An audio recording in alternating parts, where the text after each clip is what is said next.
tout le monde était d'accord, cette émission n'existerait pas. Bonsoir à tous, bienvenue sur le plateau de Ça se débat, saison 1, épisode 18. 18 comme le nombre qui se cache derrière le mot Chai en hébreu. Chai, ça veut dire la vie. Et ici en Israël, qu'est-ce qu'on aime la vie? Les Chaim, chers téléspectateurs. Au programme ce soir, un sondage i24 News place le Likoud de Benyamin Netanyahou en tête en cas d'élection législative anticipée. Et son principal opposant n'est pas de gauche, il s'agit de Naftali Bennett, ancien leader du sionisme religieux. Mais où est la gauche? Débat dans quelques minutes. L'affaire du professeur Julien Terry de Lyon 2 sera le sujet de l'interview du Tac au Tac. Après sa liste des génocidaires à boycotter, des internautes ont retrouvé des publications antisémites sur ses réseaux sociaux et la France insoumise et la presse du camp du bien continuent de le défendre. Nos débatteurs réagiront ensuite à 4 informations polémiques du jour dans le Tour de l'info. Le second débat sera consacré à un rêve américain, le rêve d'une paix entre Israël et la Syrie. Mais qui est le principal obstacle à cette paix? Est-ce Benyamin Netanyahou? Débat en fin d'émission. Il rêve de manger un plat traditionnel corse avec David Antonelli. Julien Assal dégaine sa carte blanche pour votre plus grand plaisir, juste avant qu'on se dise au revoir. Vous êtes bien installés sur votre canapé? Eh ben allez, c'est parti.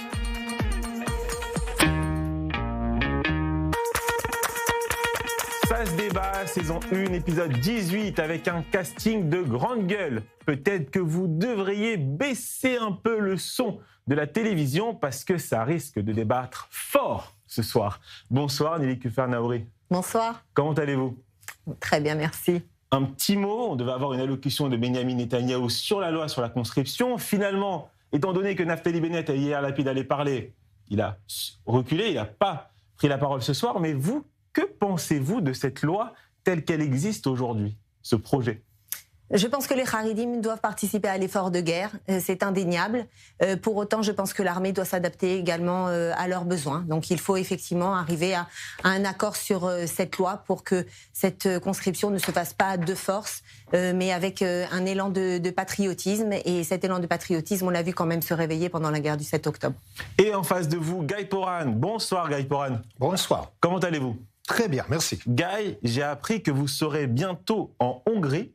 Et j'imagine que c'est pas pour dîner avec Viktor Orban.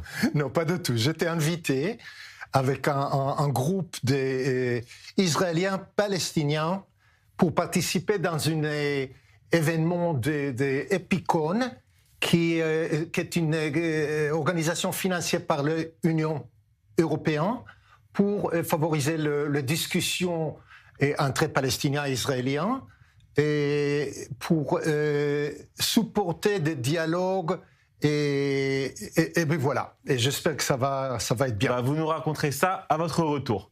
Et à Paris, Barbara Lefebvre. Bonsoir Barbara, heureux de vous retrouver dans l'émission. Bonsoir à tous. Barbara, à vos côtés, l'homme aux 1000 projets, l'hyperactif de la bande qui prend tout de même le temps de faire des footings et de partager des photos de lui pendant ses footings sur les réseaux sociaux. Bonsoir Rost. Bonsoir. Hey, on a vu cette photo sur votre compte Instagram avec un champion du monde, Lilian Thuram. Racontez-nous. Oui, Lilian, nous, ça fait un moment qu'on se connaît. C'est quelqu'un que j'aime beaucoup pour son intelligence, sa clairvoyance sur notre société, et puis les combats qu'il mène, surtout pour justement réhumaniser notre société et contre la colonisation d'esprit des uns et des autres. Et donc voilà, là, je suis sur un projet et on s'est vu dans le cadre de ce projet-là aussi.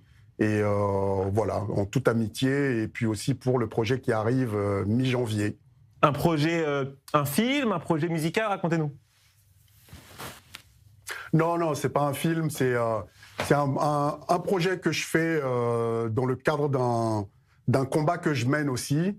Je pense qu'il vous fera plaisir d'ailleurs, parce qu'à plusieurs reprises, j'ai été interpellé dans cette émission par rapport à ça aussi, et puis je suis régulièrement interpellé. Vous nous en parlerez. Sur certains terrains Très bien. Et ben, on va se battre aussi sur d'autres. Eh ben, très bien. Les présentations sont faites. Découvrons à présent quels débatteurs ont gagné les face-à-face de l'émission d'hier. À la question, Benyamin Netanyahou doit-il quitter la politique en échange de la grâce présidentielle? Vous êtes d'accord à 77% avec Meir Habib.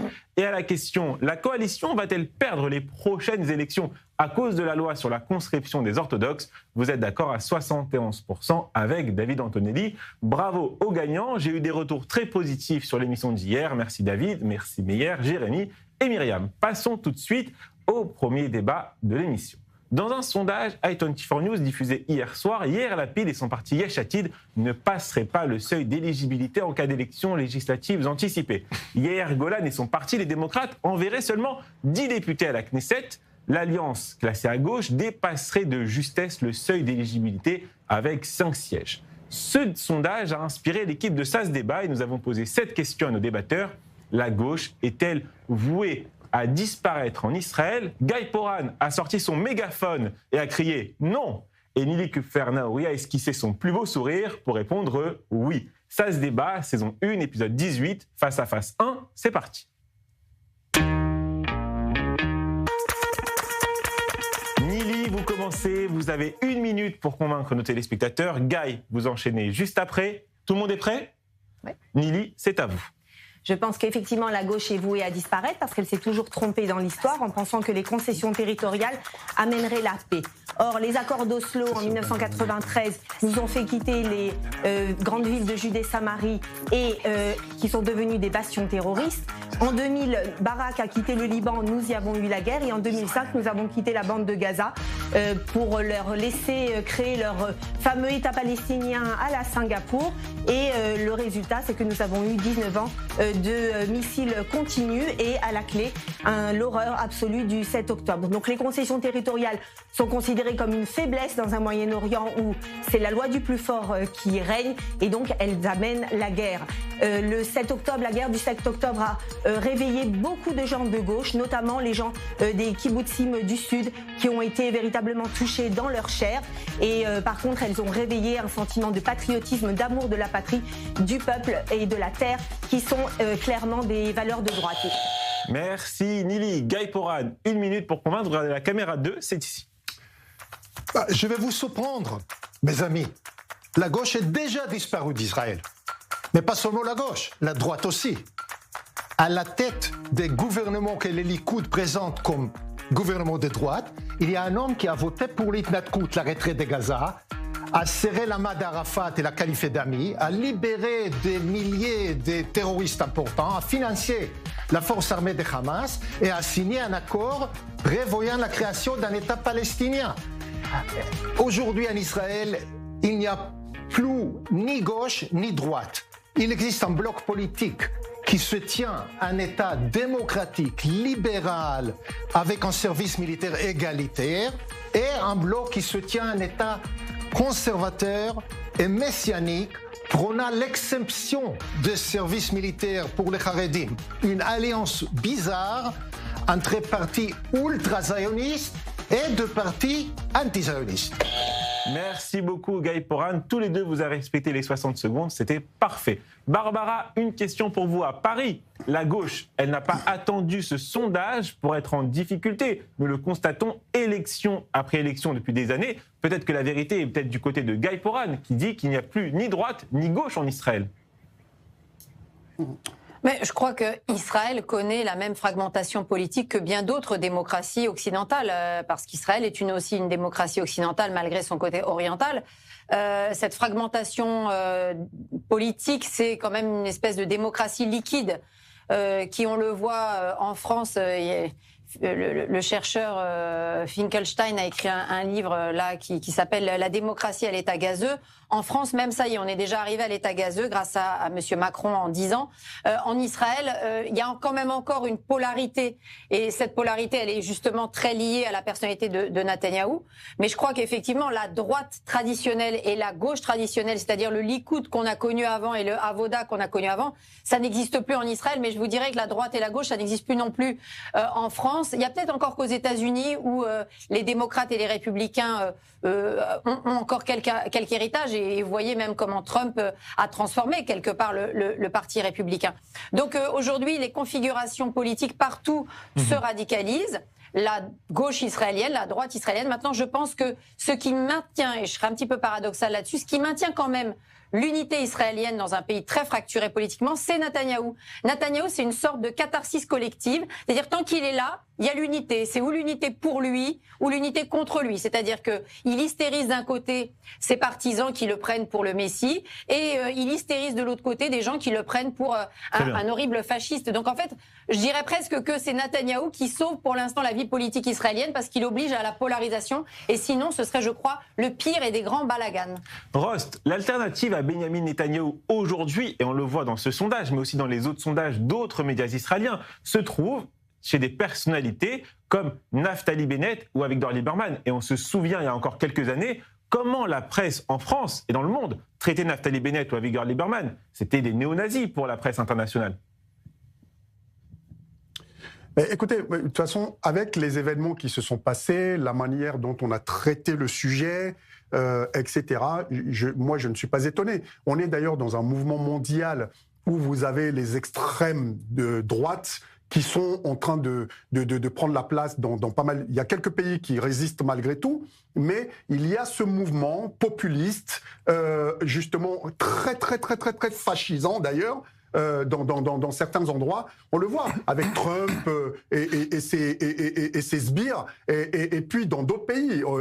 Sauf que parfois, ils se retrouvent souvent confrontés à la réalité, et c'est ce qui fait que les gens reviennent peut-être à d'autres valeurs que les valeurs qu'on essaie de nous vendre aujourd'hui. Donc, les gens sont plutôt dans cette dynamique-là, et Israël n'y échappe pas. Et en plus, avec ce qui vient de se passer et la manière dont les politiques s'en servent, je pense que effectivement, mais vous parliez de Netanyahou, par exemple. Pour moi, je veux dire, vous parlez de quelqu'un qui maintient le socle. Je suis désolé, mais avec l'extrême droite et les messianiques, je suis désolé, ça va emmener Israël tout droit vers le chemin vers lequel il ne devrait pas aller. Par rapport aux sondages que vous avez présentés, j'ai entendu dire qu'en fait, il y a des sondages de 14 qui ont montré que Benjamin Netanyahu va avoir 90 sièges.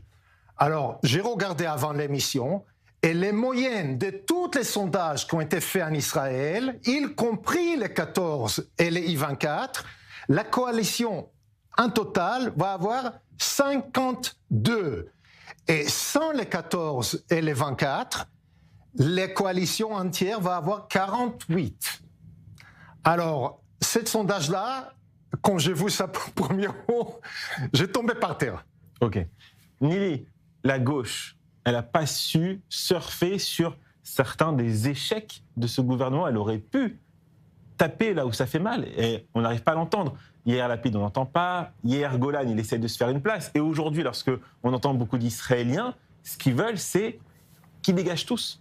Qu'ils dégagent tous, de la gauche à la droite, peu importe, qu'ils dégagent tous. Voilà. On veut de nouvelles têtes. C'est ça qu'on entend comme beaucoup. ici, pareil qu'ici. Écoutez, j'ai toujours été étonnée que la gauche qui se prétend un parti d'intellectuels ait choisi Lapid comme leader, un Lapid qui n'a même pas le bac et qui lance seulement des slogans creux. Donc les Israéliens, je pense, ont besoin d'une colonne vertébrale.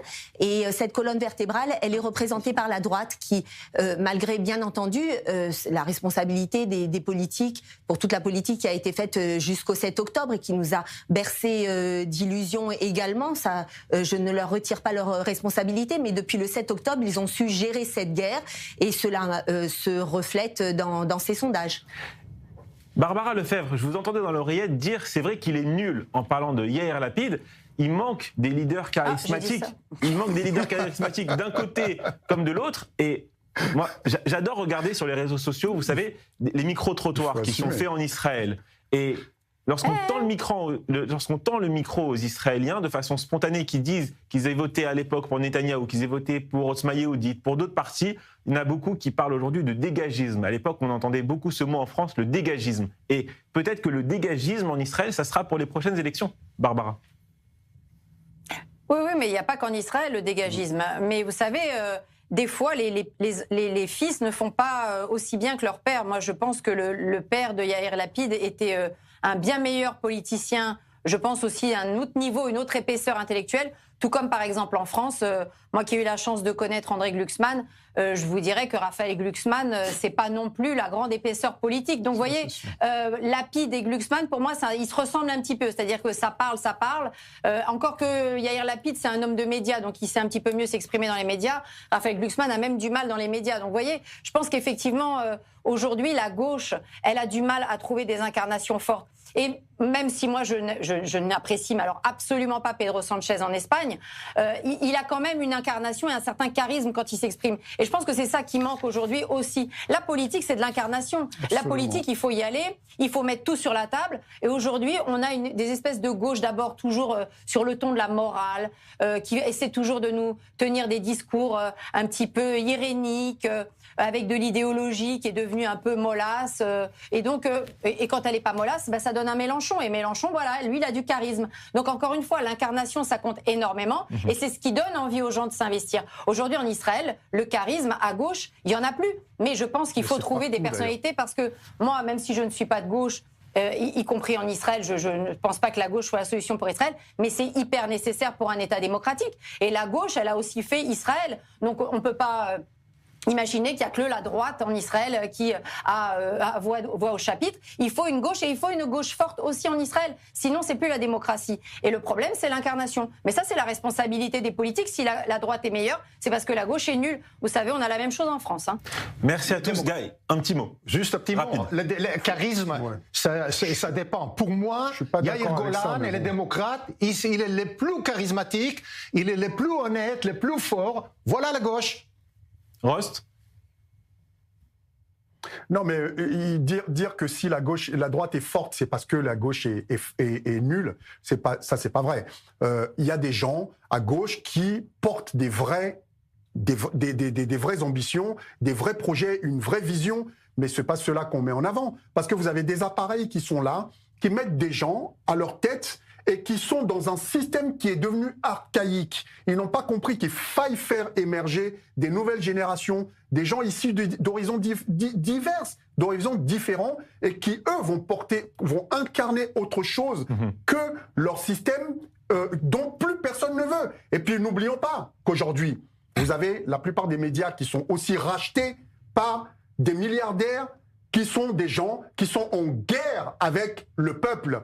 Et tous ces élites, on se le raconte, on peut se raconter ce qu'on veut, que du RN en France, par exemple, en passant par la droite classique, etc., tous ces gens-là, même par la gauche d'ailleurs, ces élites se protègent entre eux. Il suffit de voir, dès qu'il y en a un qui est poursuivi dans une affaire, ils se mettent tous ensemble pour essayer de dire que les juges sont de dangereux wokistes, de gauche, des islamo-gauchistes, etc., alors que c'est autre chose. La propagande continue et on fait monter l'extrême droite et la droite. Bon, fin de ce débat consacré à la politique israélienne, saupoudré un peu de politique française, évidemment. Passons maintenant à une actualité française. L'affaire autour du professeur de l'université Lyon 2, Julien Terry, prend une nouvelle dimension après des publications sur ses réseaux sociaux qui refont surface. Souvenez-vous de l'affaire de la liste des génocidaires à boycotter. Nous en avions longuement parlé sur i24 News et ce n'était pas la première fois. Regardez ce post datant du 20 janvier 2024, quelques mois après le 7 octobre 2023. On y voit un juif dépeint avec un nez crochu et une chaîne en or. Il vole le portefeuille d'une femme qui tient un drapeau palestinien et dit « Dieu m'a promis ce portefeuille ». Et cet homme, Julien Terry, est soutenu par Jean-Luc Mélenchon et toute sa secte. Regardez ce post qu'il a partagé. Une publication volée sur le compte Facebook d'i24 News, une citation d'une interview de Donny Oliven dans le Grand Oral. Les Juifs sont présents en France depuis 2000 ans, bien avant les Francs et les Burgondes. Je me souviens que cette publication avait fait énormément réagir sur les réseaux sociaux, surtout une sphère proche d'Alain Soral, et avec comme commentaire dans le partage, ça commence comme ça et on se retrouve 65 millions enclavés à Gaza sur Brest au nom du grand Israël. Dieudonné et Soral n'auraient pas dit autre chose. Et ce professeur est soutenu par de nombreuses figures de gauche, dont des députés, dans une tribune que vous voyez s'afficher à l'écran, publiée sur le site de Mediapart. L'interview du tac au tac, c'est maintenant.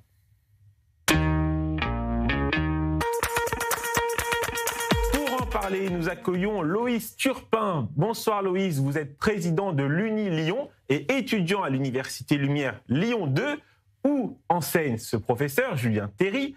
Alors, vous avez contacté la direction de votre université pour qu'elle prenne des mesures contre ce professeur. Comment a-t-elle réagi ? Bonsoir Monsieur Hassine, merci de votre invitation premièrement.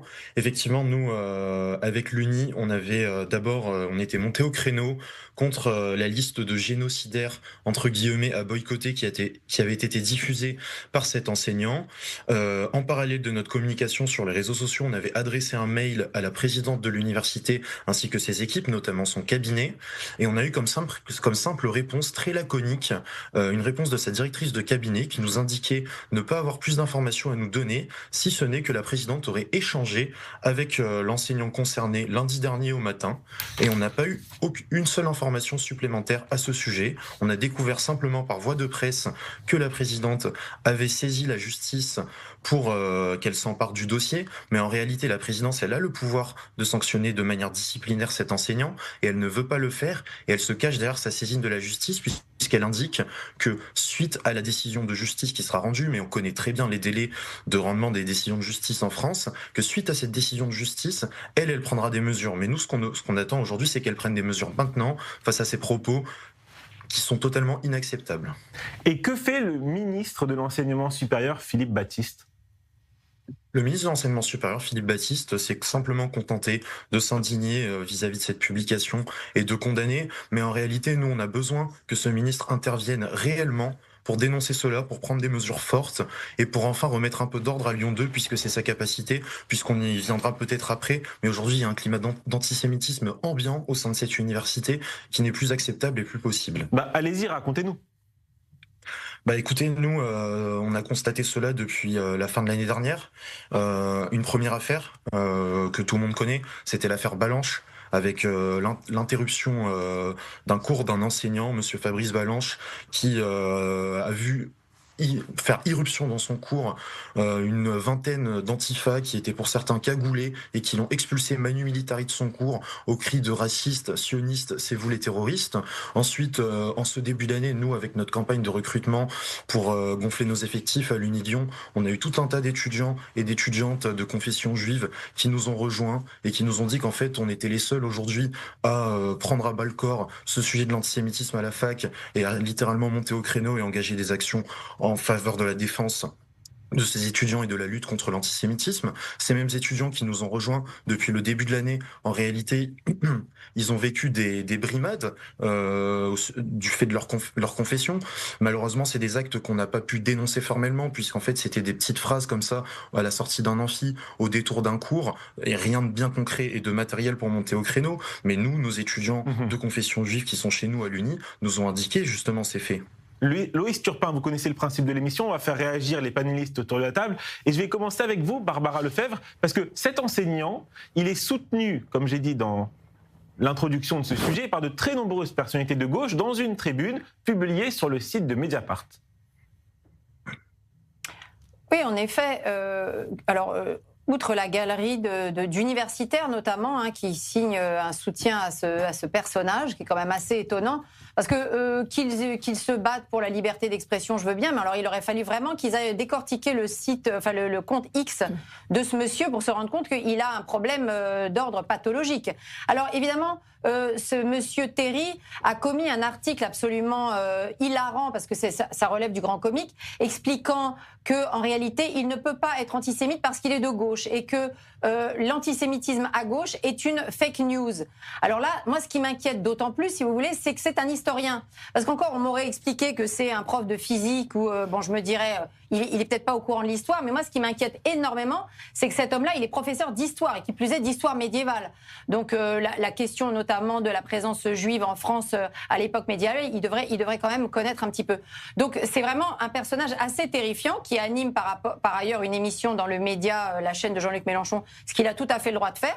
Mais moi, ce qui m'a le plus choqué, je vous dirais, c'est que 18 députés LFI ont signé cette pétition. Alors moi, quand j'entends Madame Yael Braun-Pivet venir sur tous les plateaux nous expliquer que l'antisémitisme ne passera pas, que nous ne laisserons rien passer, etc., etc., eh bien écoutez, elle est présidente de l'Assemblée nationale. Pourquoi ne prend-elle pas des mesures, des rappels à l'ordre, voire des sanctions contre des députés qui signent des appels au soutien à un professeur d'histoire qui relaie les caricatures les plus antisémites qui soient? Je vous dirais tout simplement, si ce type de personnage qui avait diffusé ce genre de caricature avait été de droite et que des députés de LR ou du Rassemblement national avaient signé une pétition à sa faveur, dans la minute, Madame Braun-Pivet les aurait rappelés à l'ordre. Mais là, c'est le privilège rouge habituel. Quand c'est les députés insoumis, ça passe. Pourtant, il faut le rappeler, et ça a été confirmé par la justice, oui, LFI est un parti profondément antisémite. La preuve en est, apparemment, ça gêne pas Madame Braun-Pivet.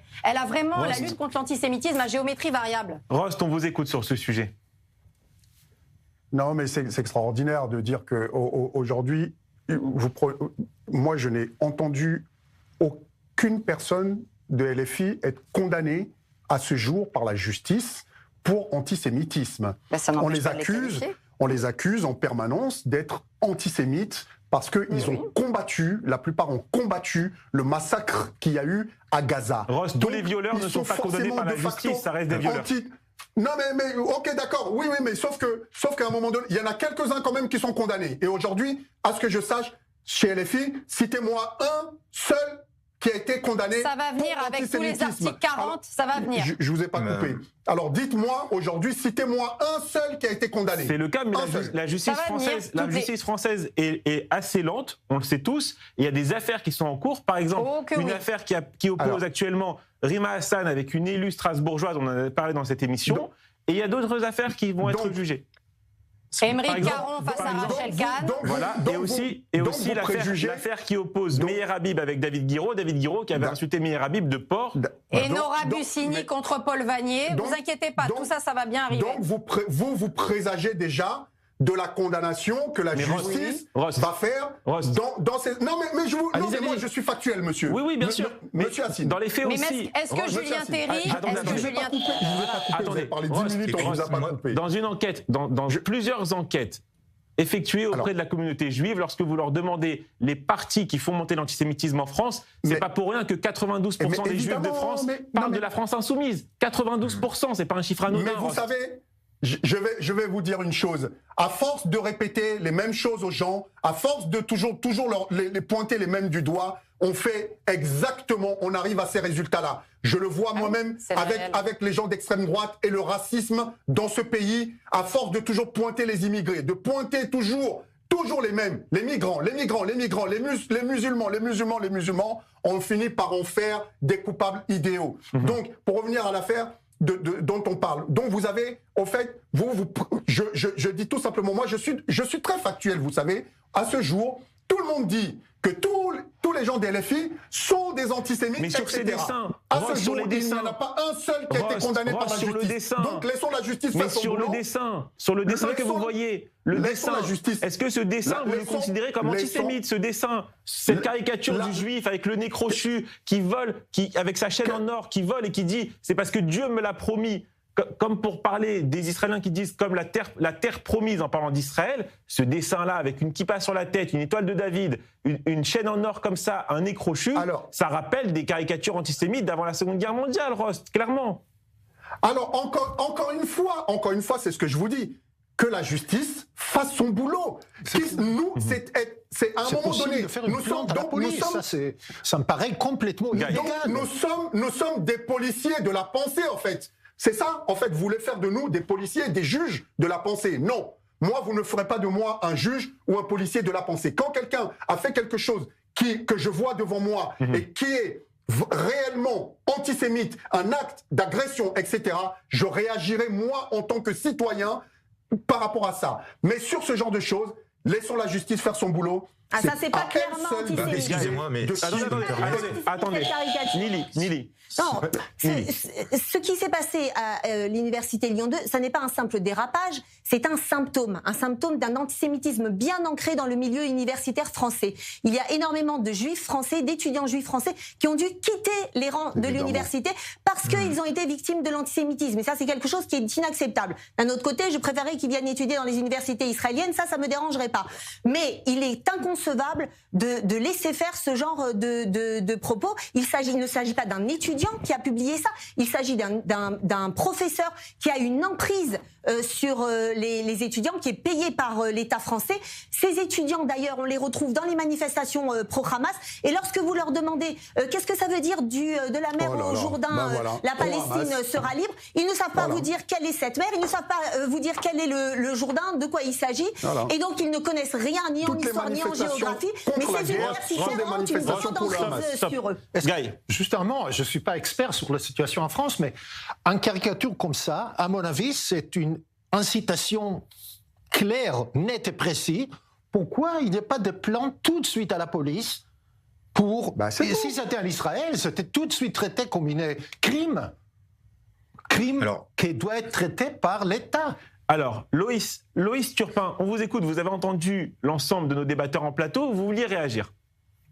Il y a eu beaucoup de choses. D'abord, je pense qu'on va pas s'éterniser là-dessus. Il y a un éléphant au milieu du salon et Monsieur Rost fait semblant de pas le voir. C'est quand même assez sidérant. Enfin, là, c'est la caricature, elle est très parlante. Il n'y a pas besoin d'être un expert pour comprendre que la caricature est clairement antisémite. Pour revenir sur ce que disait Guy, effectivement, alors il y a la possibilité de saisir la justice. Nous, à l'UNI, ce qu'on demande, puisque notre sujet c'est l'université, c'est à la présidente de faire son boulot et de prendre des sanctions disciplinaires à son égard. Maintenant, la justice française a également été saisie, notamment par Laurent Wauquiez, qui est député de la Haute-Loire, qui est ancien président de la région Auvergne-Rhône-Alpes, qui a fait un signalement au procureur. La présidente aussi a fait un signalement, donc la justice a le dossier entre les mains. Ensuite, moi j'ai entendu aussi parler de cette fameuse tribune des universitaires et des élus LFI qui dénonce en fait une prétendue censure de ce professeur et une atteinte à sa liberté d'expression. En réalité, c'est juste un bouclier pour masquer leur haine et leur radicalité. Nous, on n'est pas dupes de cette manipulation sémantique, parce que tous ces gens-là, ils étaient où quand Fabrice Balanche s'est fait envahir son amphithéâtre en avril dernier? Ils n'ont pas parlé de censure, ils n'ont pas parlé d'atteinte à sa liberté d'expression, ils se sont cachés. Donc en fait, c'est du deux poids deux mesures, et ça devient assez pénible au sein de l'université d'avoir toujours ce même deux poids deux mesures, avec une complicité abjecte des élus de la France Insoumise, que ce soit Raphaël Arnaud, Gabriel Amar, Clémence Guettet, qui ont signé cette tribune. Mais vous savez ce qui est reproché à Fabrice Balanche? Pourquoi ces antifas sont entrés dans son amphi? Il lui est reproché, entre autres, sa participation fréquente aux émissions d'i24 News. C'est parce qu'il vient sur cette antenne que des étudiants ont voulu le censurer, cette antenne qui donne la parole à tout le monde. Barbara Lefebvre, je vous écoute. Oui, non, mais j'avais rien à ajouter. Mais sinon qu'aujourd'hui, le fait de systématiquement, comme le fait Monsieur Julien Terry, parler des Juifs comme des génocidaires, c'est-à-dire qu'aujourd'hui, le terme juif en France, quand on regarde vers la France insoumise, le discours qui est tenu, c'est de remplacer le mot juif ou le mot sioniste par le terme génocidaire. Moi, je suis désolée, je vais vous dire une chose. Rost ici est pour la solution à deux États. Donc Rost est sioniste, il est pour que les Juifs aient un État et que les Palestiniens aient un État. Eh bien, le fait que des gens reconnaissent aux Juifs le droit à disposer d'eux-mêmes et à avoir un État, ça s'appelle le sionisme. Donc vous voyez, Rost, il est aussi sioniste que nous et que moi et que Nili et que Guy. Donc aujourd'hui, et donc, vous faites l'amalgame. Non, le fait que aujourd'hui la LFI traite tous les Juifs et les Juifs qui soutiennent Israël ou qui soutiennent la solution à deux États de génocidaires, ça en dit long sur ce qu'ils veulent faire. Ils veulent la brutalisation, ils veulent le chaos et ils veulent la haine et la guerre civile. C'est ça que veut LFI en réalité. Mais non, mais moi, franchement, je pense qu'aujourd'hui, on fait des amalgames. Vous savez, comme vous l'avez dit, je fais partie de ceux qui se battent depuis toujours. Et je le dis, depuis 1992, moi, je me bats sur ce sujet-là et partout dans les quartiers pour faire de l'éducation aussi là-dessus. Et donc, je suis pour les deux États. Par contre, justement, les messianiques, là, qui, eux, les discours qu'on a entendus, et je le redis ici, devant Madame Nelly Kuffer elle-même... J'ai eu peur que vous ne me citiez pas, Rost.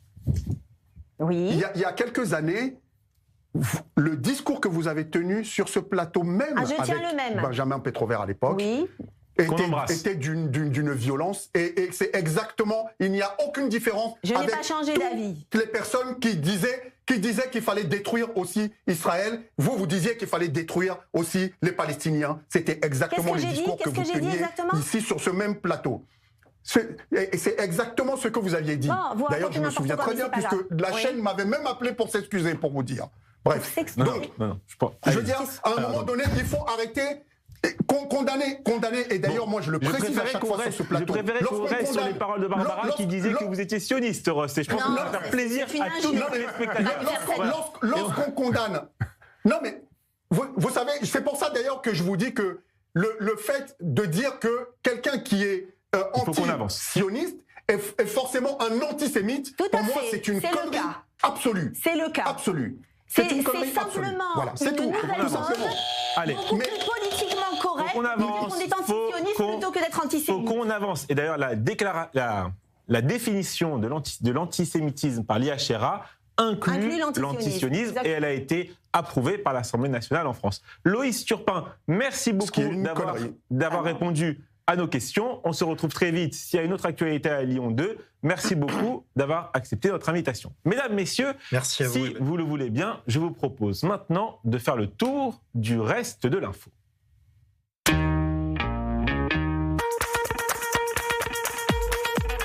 Et Rost, je commence avec vous avec une affaire qui va nous emmener en Espagne. La police espagnole a annoncé lundi avoir démantelé une cellule de The Base, un groupe néo-nazi et suprémaciste blanc désigné comme organisation terroriste par l'Union européenne, le Royaume-Uni, le Canada, l'Australie et la Nouvelle-Zélande. Ce mouvement fondé aux États-Unis opère à travers un réseau international décentralisé de cellules paramilitaires dans le but de perpétrer des attaques et de se préparer à une guerre raciale, a précisé la police dans un communiqué. Rost, une réaction. Mais écoutez, moi je vais vous dire, rien ne m'étonne de tout ce qui se passe parce qu'il y a des gens qui font la promotion de ça. Il y a des gens qui mettent à disposition leur chaîne pour qu'il y ait cette haine de l'étranger qui soit promotionnée. Il y a des gens qui pointent du doigt, vous parliez tout à l'heure de certains qui pointeraient du doigt les juifs, et c'est exactement ce qui est fait aussi de l'autre côté avec les étrangers, avec les Noirs, les Arabes, les musulmans qui sont devenus aujourd'hui la cible préférée de tout le monde, ce qui fédère d'ailleurs les uns et les autres qui sont initialement des ennemis. Certains ont exterminé les uns, mais aujourd'hui ils sont ensemble sous la haine du musulman. Et donc, aujourd'hui, c'est ce qui se passe. Ce qui se passe là, moi, je ne suis pas étonné. C'est là-bas. En Allemagne, c'est la même chose. En Autriche, c'est exactement la même chose. En Angleterre, aujourd'hui, dans certains coins de l'Angleterre, on a vu aussi la chasse. La dernière fois, on a vu un jeune handicapé, un jeune noir handicapé qui s'est fait massacrer en le traitant de sale noir. Là, en Angleterre, on est dans cette ère-là où certains trouvent ça normal, où vous avez des gouvernements comme Trump qui a mis en place une milice pour faire la chasse aux étrangers aux États-Unis, alors que on est censé, eux-mêmes sont déjà des étrangers à la base. Merci beaucoup. Nili, votre information, on revient en Israël avec quelque chose d'un peu plus léger, quoique c'est un sujet tout de même sérieux. La ministre des Transports, Miri Regev, a annoncé lundi une mesure importante visant à renforcer la lutte contre les infractions routières en Israël, où tout de même 422 personnes ont perdu la vie cette année. La ministre propose une amende de 10 000 shekels, écoutez bien si vous nous regardez, 10 000 shekels pour les conducteurs surpris à utiliser un téléphone portable au volant. Cette amende serait infligée immédiatement par la police sans procédure judiciaire préalable. En cas de récidive dans un court laps de temps, le véhicule pourrait être mis en fourrière sous réserve d'autorisation du tribunal. Est-ce une bonne mesure, Nili Kupfer ? Je ne suis pas en mesure de mesurer si le montant de l'amende va dissuader les gens à utiliser leur téléphone au volant. Exactement, mais il est vrai que les accidents de route, c'est un véritable fléau en Israël et beaucoup de personnes perdent leur vie à cause de ça. Et il est évident qu'il faut prendre... À cause de l'utilisation du téléphone. De l'utilisation du téléphone ou pour d'autres raisons. Il y a également énormément de problèmes dus aux Arabes qui conduisent sur les routes de manière extrêmement dangereuse. Et il y a oui, tout à fait. Si vous allez sur les routes de Judée-Samarie, il y a énormément d'accidents qui frisent le terrorisme, parce que ça aussi c'était également un fléau. Donc de prendre des mesures contre ceux qui violent la loi dans ce domaine, c'est vrai que c'est important. Alors évidemment, il n'y a pas de statistiques pour savoir qui sont responsables des accidents de la route. Enfin, c'est pas chiffré. Je suis pratiquement sûre qu'il y en a qui existent. C'est toujours la faute des Arabes. C'est les Arabes. Je ne dis pas qu'il n'y a pas de Juifs qui ne font pas des infractions au volant. Je dis qu'il y a un fléau également sur les routes, en particulier de Judée-Samarie, et qui sont le fait des Arabes, et que cela frise le fléau terroriste. Barbara, votre information. 3 jeunes majeurs français conduits en Syrie par leurs parents lorsqu'ils avaient moins de 18 ans veulent contraindre l'État, par une décision du tribunal administratif, à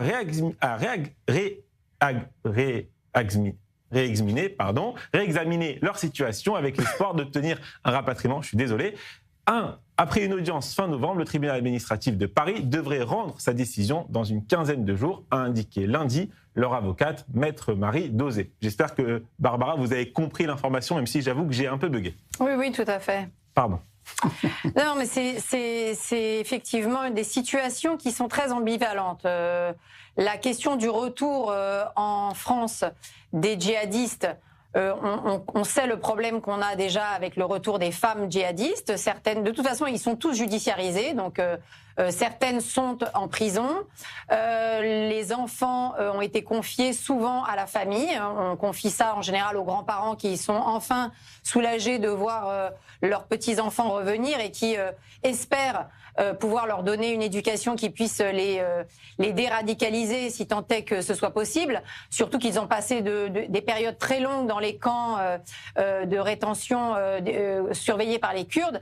Et ces camps sont très strictement surveillés, mais ce sont en réalité des camps de djihadistes où les femmes continuent à porter la burqa, où il y a de l'intimidation djihadiste de l'État islamique à l'intérieur de ces camps. Donc le problème, c'est que ces enfants, ces jeunes garçons, ces jeunes hommes, ils ont continué à baigner dans un univers très imprégné de l'idéologie djihadiste. Et compte tenu de la situation en France, qui n'est pas très reluisante, je vous dirais, puisque encore aujourd'hui, on a arrêté 2 jeunes mineurs qui menaçaient de perpétrer un attentat antisémite. On a un très fort rajeunissement aujourd'hui en France des jeunes qui sont tentés de passer à l'acte dans des attentats, dont des attentats antisémites, mais pas que. Donc, est-ce que aujourd'hui, on peut faire revenir ces jeunes qui ont vraiment baigné, eux, dans le djihadisme le plus pur, la solution à l'état pur? Le problème, c'est quelle va être la judiciarisation pour eux? Comment est-ce que la France peut les accueillir dans les meilleures conditions possibles? Mais c'est sûr que les laisser en Irak dans ce bain-là, c'est pas non plus l'idéal. Mais je pourrais pas avoir un avis très tranché, parce que ce sont des questions humaines très délicates. Merci beaucoup, Barbara. Guy Poran, votre actualité, information sécuritaire. Depuis la signature de l'accord de cessez-le-feu avec le Liban, Tsahal constate que le Hezbollah tente de se reconstituer et de se renforcer avec la connaissance et la tolérance du gouvernement libanais. L'armée israélienne a déclaré mardi aux médias N12, chaîne de télévision israélienne, que le rythme des tentatives de reconstruction et de réarmement s'intensifie malgré la pression internationale exercée par Israël et la communauté internationale pour désarmer l'organisation. Guy, une réaction? C'était clair pour la plupart des experts militaires et des experts de la région que le gouvernement du Liban est trop faible pour pouvoir vraiment désarmer les Hezbollah. Et voilà ce qu'on voit maintenant, c'est que le gouvernement israélien qui a déclaré que le Hezbollah est foutu et on a tout fait, il est très très fort, il est en train de s'enforcer.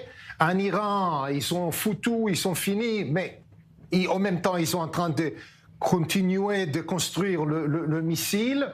Le Hamas est toujours à Gaza. Et on se trouve dans une situation où, malheureusement, on va continuer de activités militaires. Pas de choix. Merci beaucoup à tous pour ce tour de l'info.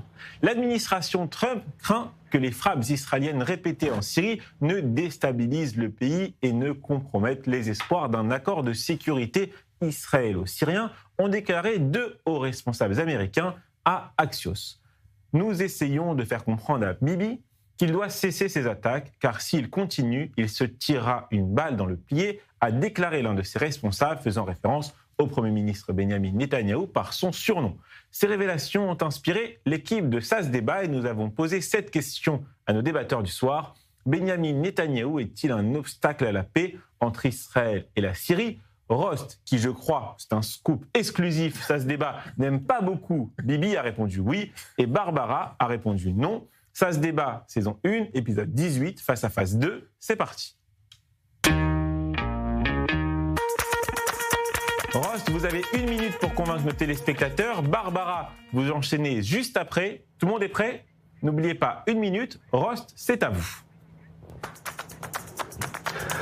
Alors, évidemment qu'il n'y a absolument rien d'étonnant à ces bombardements, à ces frappes qui continuent, puisque Netanyahou, de toute façon, est en roue libre depuis très longtemps, n'a jamais respecté les décisions de la communauté internationale, n'a jamais respecté la moindre injonction, n'a jamais respecté, lorsqu'on lui avait dit que ça suffisait le massacre en Palestine, etc. Donc, il continue de faire ce qu'il veut. Il est cité par la Cour pénale internationale. On a mis la pression sur le juge de la Cour pénale internationale en l'interdisant même en interdisant son compte bancaire, etc. Par Trump justement et son administration. Donc la pression qui a été mise même pour les enquêtes qui ont été diligentées par rapport aux exactions qui auraient pu être commises par certains soldats à Gaza par exemple. Évidemment, et comme tout ça est étouffé, il est en roue libre, il fait ce qu'il veut, il déstabilise la zone et il est en place et il demande maintenant qu'on le gracie pour son affaire, pour continuer sa barbarie. Barbara, c'est à vous. Un peu plus d'1 minute. Oui, vous savez, l'épée qui dure, c'est en généralement celles qui ont été faites par des durs. C'est-à-dire des paix où personne ne perd. Et je crois qu'au Moyen-Orient, plus qu'ailleurs, il faut des gens qui sont assez fermes pour conclure des paix efficaces et durables. On l'a vu avec l'Égypte de Sadat et Israël de Menachem Begin. Et Benjamin Netanyahou n'a pas été non plus complètement inutile dans les accords d'Abraham. Et vous voyez, les accords d'Abraham ont survécu au 7 octobre. Ils ont même plus que survécu au 7 octobre. Ils ont même été renforcés par le 7 octobre. Donc, je pense que Benjamin Netanyahou aujourd'hui essaye de faire comprendre à Al-Shara en Syrie qu'il y a des limites pour Israël et que ces limites, c'est la question de la zone démilitarisée de la frontière jusqu'à Damas et que ça, Benjamin Netanyahou y tient et il veut une paix à cette condition-là. Il veut poser les conditions d'Israël. Al-Shara posera les conditions syriennes et Trump jouera le médiateur entre les deux, comme l'avait fait à l'époque Jimmy Carter. Donc vous voyez, moi je pense au contraire que par Netanyahou, une paix solide peut exister. Merci beaucoup. Bien optimiste. Je vous rappelle, chers téléspectateurs, que vous pouvez voter dès maintenant sur le compte Instagram d'i24 News. Vous votez oui pour Rose, vous votez non pour Barbara. Guy, vous prenez votre téléphone, vous votez Rost ou vous votez Barbara? Je pense qu'elle a raison que ce n'est pas complètement la faute de Benjamin Netanyahou dans la Syrie, mais en même temps, et je pense qu'Israël fait, avec la politique de Benjamin Netanyahou, une grande erreur tout le temps de prendre plus de territoire en Syrie et plus chaque fois de dire non, ça on ne peut jamais. Cette semaine, on a vu des soldats israéliens qui sont blessés grièvement. À l'intérieur, là-bas, il y a de limites. Chaque fois, ils trouvent un autre territoire dans lequel on est obligé de réagir. Et bon, voilà. Oui. Nili, est-ce que l'administration Trump pousse un mariage non consenti, presque forcé, entre Israël et la Syrie? On prétend effectivement que la Syrie a un dirigeant qui veut effectivement faire la paix. Et il est évident qu'Israël cherche la paix avec tous les partenaires possibles. Ce qu'il y a, c'est que nous ne sommes plus dupes, nous ne sommes pas naïfs, nous savons quel est le prix des illusions, nous avons appris qu'il ne faut pas sous-estimer l'ennemi. Et aujourd'hui, ce que l'on voit en Syrie, c'est un pays qui n'est pas stable, qui est sous la houppe de l'Iran. Nous avons des missiles qui sont pointés sur nous, ce sont des corridors logistiques, ce sont des arsenals militaires qui sont pointés contre Israël. Et dans ce cas-là, pour avoir une stabilité, eh bien oui, il faut frapper. Donc là où les Américains pensent qu'il faut une stabilité en arrêtant les combats, nous pensons qu'au contraire, ce qui donnera une stabilité, c'est de frapper fort et de faire comprendre que nous ne nous laisserons plus, pour des raisons diplomatiques, avoir des risques de mort chez nous. Juste, Nili, Al-Shara, il est plutôt proche de la Turquie plus que de l'Iran. C'est plus la Turquie qui est c'est un proxy plus de la Turquie. Il est proche de la Turquie, et la Turquie qui est dans régime l'OTAN, était plus proche de l'Iran. C'est pas du tout l'Iran. Oui, mais l'Iran est quand même en train de placer ses pions également dans cette Syrie qui est complètement dévastée. Donc la Turquie veut également prendre, pas du tout, la Turquie veut effectivement prendre place en Syrie. En fin de compte, la Syrie est en train d'être une partition. Le tableau, le terrain d'une partition entre tous les pays qui essayent d'avoir encore de la surface du terrain au Moyen-Orient. Si Israël bombarde, c'est qu'Israël n'a pas envie de voir des bases terroristes s'installer à sa frontière syrienne. Et la menace dans le sud, la menace... Donc Israël n'a pas envie d'avoir des terroristes à sa frontière, vous pouvez le comprendre. Non mais attendez, je pense qu'à un moment donné, il faut aussi arrêter la folie, cette folie qui consiste en permanence à bombarder partout parce qu'on estime qu'il faut bombarder. Non, ça suffit à un moment donné. Oui, on s'amuse. Le but, c'est simplement de bombarder pour bombarder. Il y a un cadre légal, il y a un cadre de la communauté internationale que Netanyahou n'a jamais respecté. Mais qui vous êtes pour décider quel est ce cadre de loi internationale? Pour continuer de se maintenir au pouvoir. Il ouvre toujours un nouveau champ, il trouve toujours des raisons pour bombarder. Non, vous savez, nous ne cherchons pas de fronts supplémentaires. On a 7 fronts, je vous assure, ça nous suffit. Non mais arrêtez, franchement. En plus, vous mentez. On a besoin de s'inventer un front supplémentaire. L'Iran, mais oui, parce que vous mentez sur l'Iran. L'Iran n'a rien à voir avec la Syrie. Et tous les observateurs internationaux vous le diront. Aujourd'hui, c'est plutôt la Turquie que ce soit plutôt la Turquie, mais que l'Iran a aussi un œil dessus. Tous les pays qui sont hostiles à Israël ont un œil sur la Syrie parce qu'ils ont une frontière avec Israël. Et donc ils peuvent s'installer là-bas pour essayer d'éradiquer l'État juif. D'accord. Ça n'est pas de la paranoïa aujourd'hui de bombarder la Syrie. Il s'agit de l'expérience, du fruit de l'expérience. Par rapport à vous. Je pense qu'on peut conclure ce débat. Je ne pense pas. Je ne pense pas néanmoins. Barbara, rapidement. Juste, je ne vois pas bien l'intérêt non plus d'aller bombarder la Syrie, de bombarder Damas. Enfin, je veux dire qu'on protège les Druzes et qu'on sécurise la frontière nord. Ça, je veux bien l'entendre et je trouve ça tout à fait normal. Et la défense des Druzes me semble indispensable. Néanmoins, d'aller jusqu'à Damas pour aller bombarder la Syrie, je pense qu'il faut quand même essayer de raison garder un petit peu quand même. Merci beaucoup. Vous aussi, vous revenez à la raison. On avance. Du lundi au jeudi, sa carte blanche permet de conclure cette émission avec le sourire. Monsieur Julien Assal, on vous écoute.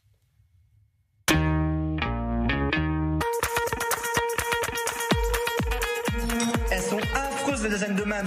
C'était meilleur avec le sérum fil l'autre jour, carrément. Je t'ai entendu, hein. Je t'en supplie, Myrtille, promets-moi de ne pas répéter à la daronne que les lasagnes sont affreuses. Tu vois, je suis comme Netanyahou, là, voilà. Il espère s'en sortir comme moi. Bon, après lui, il est soupçonné de corruption, fraude, abus de confiance. Du coup, il a demandé pardon. Comme moi, je demandais pardon d'avoir insulté notre mère, Anouchka. C'est un faux blaze, évidemment. Mais au moins, Netanyahou, lui, il a le soutien et la bénédiction de Trump. Au contraire de toi, ma sœur, qui veut tout balancer à la daronne. J'ai fait un an de conflant, j'espère que ça se voit aujourd'hui. En tout cas, c'est trop bien en Israël. Pas besoin d'attendre Yom Kippour pour demander pardon. Tu peux te faire pardonner toute l'année. Voilà. Par contre, je demande un truc là. Je sais pas si le président israélien Isaac Herzog, il sera plus sympa que Macron. Parce que Macron, il aurait aussi pu grâcer Sarkozy, mais pas de bol. Pas de pote américain, pas de grâce. D'ailleurs, méfie-toi de tes ennemis, mais encore plus de tes amis.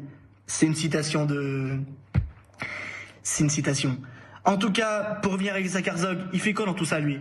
Lui, c'est le grand-père cool d'Israël, avec son costume cravate impec, qui sourit tout le temps, qui ramène les beignets et les boules au miel le dimanche après-midi à la maison. Sorry, Raphaël, sa dernière info, c'est mon grand-père qui faisait ça. Mais par contre, mieux vaut pas l'énerver, Isaac Herzog. Quand il s'énerve, ses lunettes, elles deviennent des jumelles de sniper. Sniper. Comme moi, quand je vois une brune, mat de peau, yeux bruns en amande, 1m68,5 et hyper vif d'esprit. J'aime trop. Mais c'est pas du tout le sujet. Sorry, Raphaël. Du coup, Bibi, c'est pas gagné pour lui. Entre le chaos explosif de Trump et le faux cam d'Herzog, j'espère qu'il sait slalomer. Van de ski. Le ski, ça arrive, là, en décembre. Le tiers-fest. Je déteste le tiers-fest. En tout cas, Netanyahou, certains réclament son départ, mais il a un plan B, comme moi avec les meufs. Mais lui, par contre, il est sûr et certain de rejoindre son âme sœur Donald Trump. D'ailleurs, dans quelques jours, ils ont un date prévu à la Maison-Blanche. Comme moi, j'ai un date prévu à la maison. J'espère qu'elle va venir, Inch'Allah. Pour finir, un sondage d'I24 News montre que la demande de grâce de Bibi a renforcé son parti politique, le Likoud. Du coup, Mams, sorry d'avoir dit que tes lasagnes étaient affreuses. Sorry. À demain, Raphaël. Et voilà, ainsi s'achève cette émission. Merci à Barbara, Rost, Nili et Guy. Tout de suite, un point complet sur l'actualité avec Dror et Ben Sapir, suivi de l'émission Innov Nation avec Christopher Barolin, un épisode sur la food tech. Bonne soirée sur i24 News.